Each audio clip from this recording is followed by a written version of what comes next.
Panginoon, salamat sa bagong araw na ito. Salamat sa bagong pag-asa. Salamat sa pagbibigay lagi sa amin ng mga bagay dahil sa pagmamahal ninyo.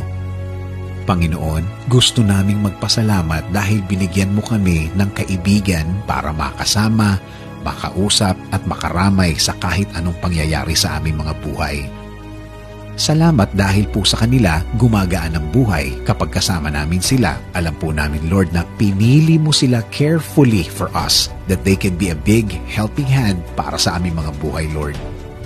Dahil alam namin na kilala mo kami at kilala mo ang aming pagkatao. Thank you for showing this person to us. Alam mo, Panginoon, na kami magkakasundo sa maraming mga bagay.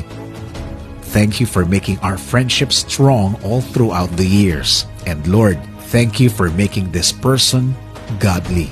Dahil minsan, hindi ko maintindihan ang mga bagay sa buhay. At the end of the day, this person is always reminding me that you are still in control. Salamat, salamat sa taong ito. At Lord, hindi lang ako nabibless sa Kanya, kundi ang buong pamilya ko, na lagi kaming isinasama sa Kanyang mga dasal, na lagi siyang nangungumusta, na laging inaalam ang aking kalagayan and also my family. Lord, thank you sa lahat ng kaibigan sa mundo. Thank you for sending these people into our lives. Thank you for this kind of relationship. Thank you for making this person a blessing to my life. Lord, i-bless niyo po ang taong ito.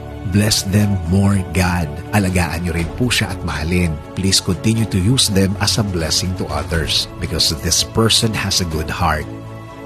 Bless our friendship, Lord, with more years of being together, glorifying your name. Prayer din namin, Lord, na patuloy niyo kaming proteksyonan ng inyong pagmamahal, kami at ng aming mga pamilya. This is our prayer. In Jesus' name, Amen.